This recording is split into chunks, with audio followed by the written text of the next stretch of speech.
10th century Central Asia life as a Turkic nomad warrior. You wake before the sun rises, not because you want to, but out of necessity. Because the steppe decides when you get up. The felt walls of your yurt press in on you in the darkness. The smoke left from last night's fire hangs in the air, low and heavy, mixing with the sharp smell of horses and dried meat. Beneath you, layered animal skins are the only thing separating your body from the frozen ground. Somewhere outside, one of the horses shifts. Its breath rises like a white cloud against the black sky. You get up, not because someone told you to, because the steppe does not wait. And in this world, hesitation is another word for death. This is Central Asia. The year is around 950. The great flat ocean of grass stretching from China to the edges of Europe. This is your world. No walls, no cities, no fixed borders, only wind, grass, and sky stretching in every direction to the horizon. And if you are truly here, there is something you must understand immediately. This land belongs to no one, and that means everyone is fighting for it. Before talking about war, cold, or hunger, there is something more important. To survive here, you must understand who you are allowed to be, because your identity in this world was determined long before you took your first breath. You are Oguz, or Kipchak, or Karluk. Which tribe it is matters less than the fact that you belong to one. Your tribe is not a community. It is a contract. It feeds you, arms you, protects your family, and in return, it completely claims your loyalty.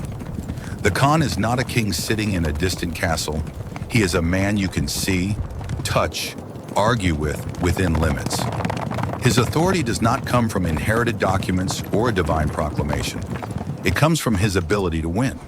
A Khan who loses battles loses followers.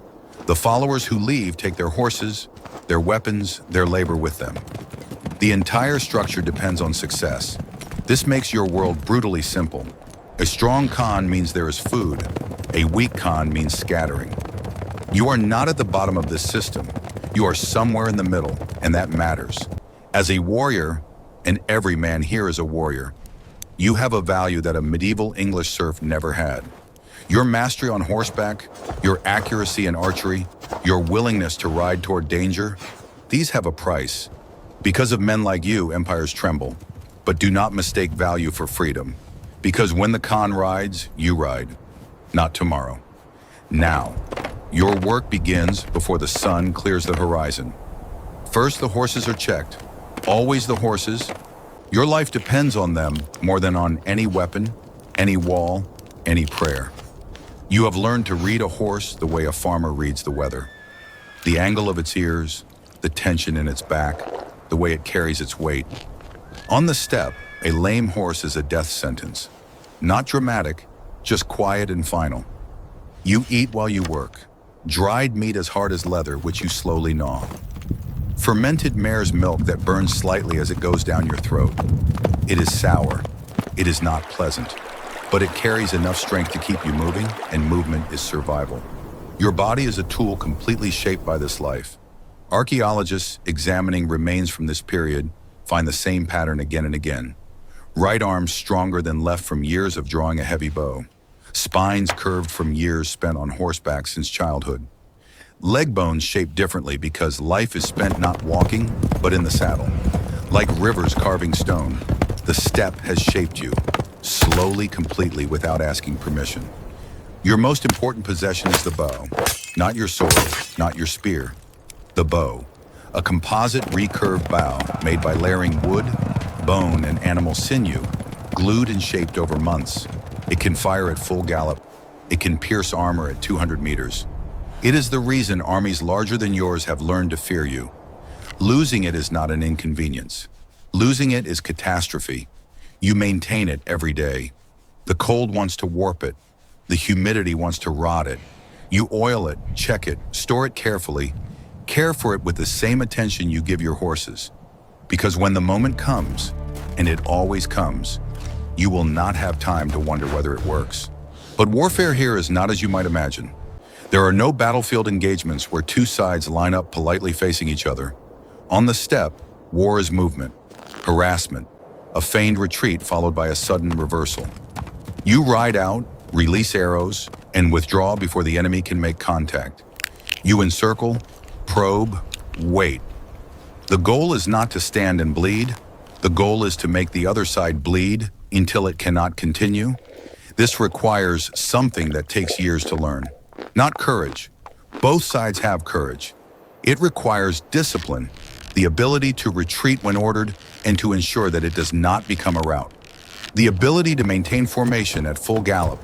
The ability to trust the man beside you completely, because if he breaks, you break. And if you break, the tactic collapses and people die. You were trained for this before you were old enough to properly hold a weapon. Children on the steppe learn to ride before they learn to walk. By the time you were 10, you could shoot from a moving horse. By 15, you had already seen combat. The knowledge in your body is not knowledge you chose. The steppe placed it inside you before you understood what it was for. The cold wants to kill you. It does this every year. Winter on the Central Asian steppe is not the manageable cold of Northern Europe.